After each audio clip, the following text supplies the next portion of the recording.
are supposed to give an offering, nga bateekeddwa okuwaayo ekiweebwayo. I'm now talking about the weaknesses of Saul. Kati njogera ku bunafu bwa Sawulo. What made God to remove his hand from him Ki ekyaleeta Katonda okumuggyako omukono and appoint his son as king? n'ateeka mutabani we nga kabaka. Children of Benjamin, be careful. Abaana ba Benjamini mubeere beegendereza. Saul was from Benjamin family. Sawulo yali ava mu Benjamini. David was from Benjamin family. Ne Dawudi yava mu Benjamini.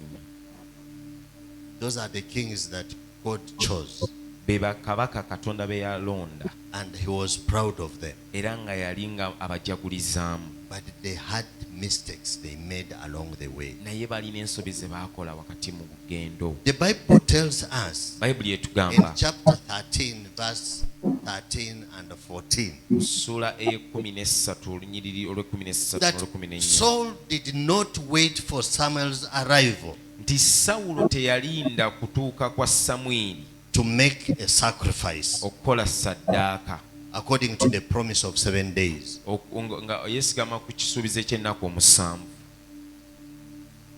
This led to God's disappointment. Kino kyaleetera Katonda okuba nga amalibwamu amaanyi nga tekikkirizika, And I decided to appoint another king. n'asalawo okusimbawo kabaka omulala. The position Ekifo is now what Saul was looking at. ye Sawulo kati yali atunuulidde. I'm the king. Nze kabaka, Why should I wait for Samuel? lwaki nninda nnabbi Samwiri? I can decide to do this. Nze nsobola okwesalirawo okukola kino.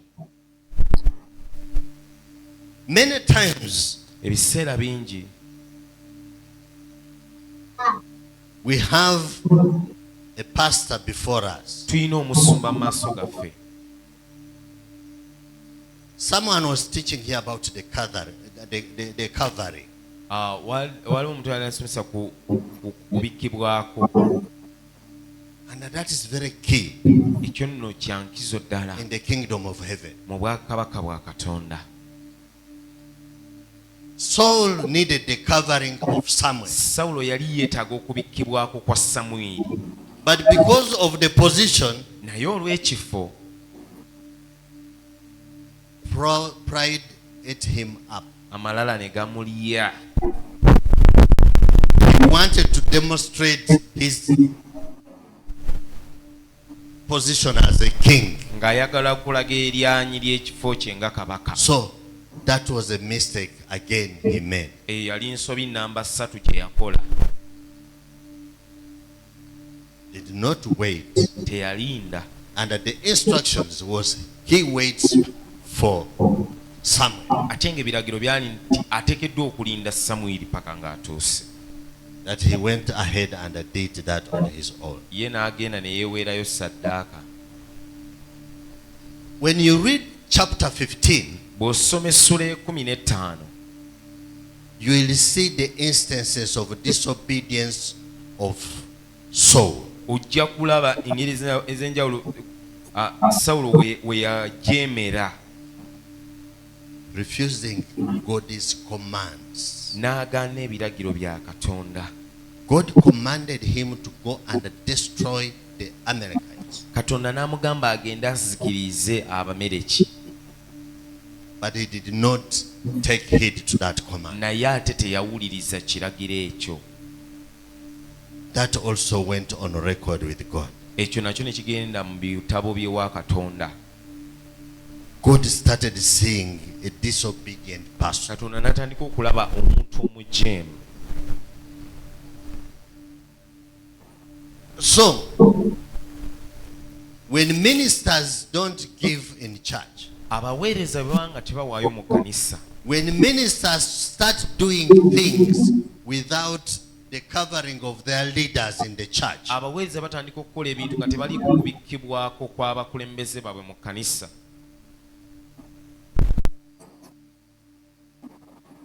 there's one minister Waliwo omuweereza omu who is doing a lot of things in her ministry. akola ebintu bingi mu buweereza bwe. But God told me to tell that minister naye Katonda yaŋŋamba okugamba omuweereza oyo that whatever she is doing, nti buli kyonna kyali mu kukola in her heart she thinks that she's serving God, mu mutima gwalowooza nti aweereza Katonda but she's looking for fame. naye anoonya kumanyibwa bumanyifu butumu. Hallelujah. So say, go and tell that minister Nanga nti genda ogamba omuweereza oyo to sit down and be pastored. atuule wansi asumbibwe, Then she will serve me. kati nno olwo ajja kumpeereza. I asked that minister, Ne ŋŋamba omuweereza oyo, do you have a pastor? olina omusumba? Yes, I have a church I go to. Naga nze nyina ekkanisa mwe ŋŋenda. I told her, going to a church. Ne mugamba okugenda mu kkanisa, This is a church I've been in for the last 20 years. eno ekkanisa gye mbaddemu emyaka 2.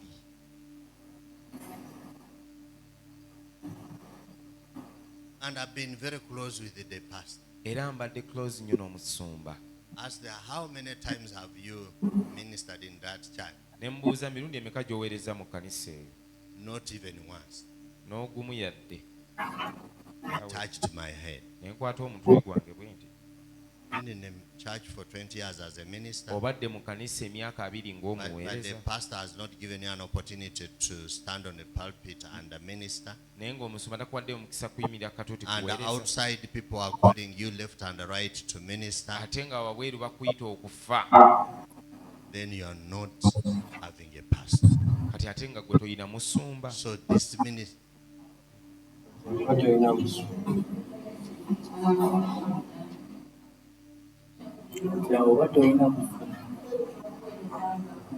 I said, now we are going out and ministering in your might, power.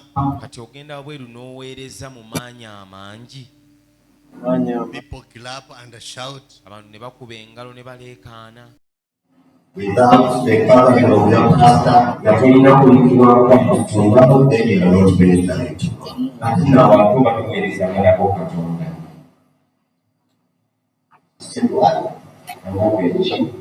I said, how many times ne mugamba mirundi emeka that your pastor bless you to go and do the ministry you are going to do out. Musumba wakusabira okusabira okuloweza mugero. He said, every time I'm going, I Normally ask the pastor to pray for me. Ne mugamba ebiseera ebisinga, n'aŋŋamba nti ebiseera ebisinga bwe mba nfuluma ngenda ne mugamba musoma nsabiraako I ŋŋende. told that minister that there are two things. Ne mugamba nti waliwo ebintu bibiri. There's one of the things, Stephen, listen to what I'm saying. One of the things is Nti ekimu ku bintu bino kiri nti the pastor just doesn't want to see you in her presence and say, omusumba tayagala kukulaba mu maaso ge. then you go and do what you can do outside there. Agamba aba ekibi kigwana alagenda okole byogenda okukola eyo. But she does not bless you to go and do that job. Naye takuwa mukisa genda kukola mulimu ogwo. Because the pastor who blesses you Kubanga omusumba akuwa omukisa is a pastor who mentors you. ye musumba akuteekateeka. And the pastor who mentors you Era omusumba is akuteekateeka a pastor who can tell you, ye musumba asobola okugamba today go, leero genda, tomorrow don't go. ti enkya togenda. Sit here, I want you to do this in the church. Tuula wano njagala okole kino mu kkanisa. He's mentoring you. Aba You will akuteekateeka. have the covering of that pastor. Ojja kubaako Now n'okubikibwako the pastor who said, go. naye omusumba And agamba then I asked, genda. how many times are those people who ask you to go and minister Ne mbuuza mirundi emeka abantu abo bakusaba okugenda oweereza gye bali, go through your pastor and request for you? abagenda ew'omusumba we ne bakusaba gy'ali? Then no, they normally contact me directly. So me, I just tell pastor, bampi say no, kangende, bampi say no, kangende. N'agamba ate beetaaga kuyita wa musumba, nze banneetuukira ne ngenda ne mugamba bugambi nti kati nsabira ŋŋenze bampise. I don't know, because they call it chewagura. Kyewaggula. Nengamba, do you know that word chewagura in Uganda? Gamba ekigambo ekyo kimanyi. Now that is what you are doing, and you are happy in it, thinking you are serving God, and yet you are serving yourself. So this is what happened to Saul. Don't look at your position as a king. Wait for Samuel to come before you do the sacrifice. But for him, he saw that now that I'm a king,